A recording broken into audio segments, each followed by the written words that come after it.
అస్మద్గురుభ్యో నమః. శ్రీమతే రామానుజాయ నమః. నేటి మంచి మాటలో యాపిల్ పండు భగవంతుడు అదేంటో తెలుసుకుందాం. యాపిల్ పండుకి ఒక ప్రత్యేకమైన రంగు, రుచి ఉంటాయి.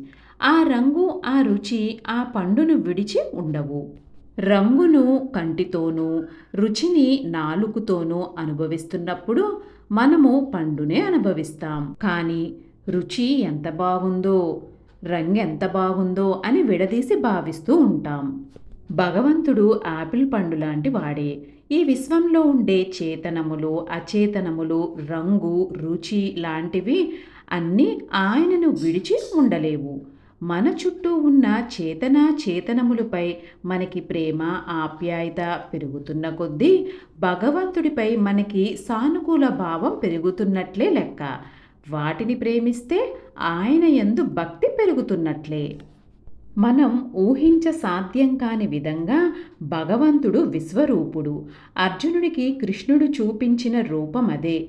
అంతేకాక మనం ఊహించలేనంత సూక్ష్మంగా మనలో అంతర్యామిగా ఉంటాడు పరమాత్మ.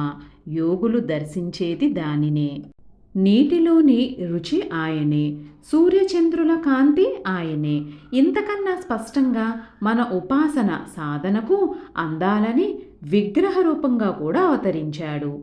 మోక్ష సామ్రాజ్యంలో ఇంకా విలక్షణంగా సేవ సాయిస్తున్నాడాయన.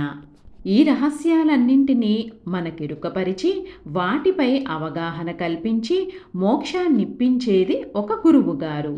వీరినే ఆచార్యులు అని కూడా అంటారు. ఆధ్యాత్మిక రంగంలో రెండవ అడుగు ఒక గురువు గారిని ఆశ్రయించటంతో ప్రారంభమవుతుంది.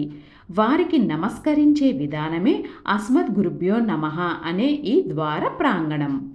గురువు లేకుండా తనంత తానుగా భగవంతుణ్ణి చేరుకోవడం సాధ్యమేనని ఏ శాస్త్రము చెప్పలేదు. అందుచేత రండి, అస్మద్గురుభ్యో నమః అంటూ ముందుకు సాగుదాం. శ్రీమతే రామానుజాయ నమః. సర్వం శ్రీకృష్ణార్పణమస్తు. లోకా సమస్తా సుఖినో భవంతు.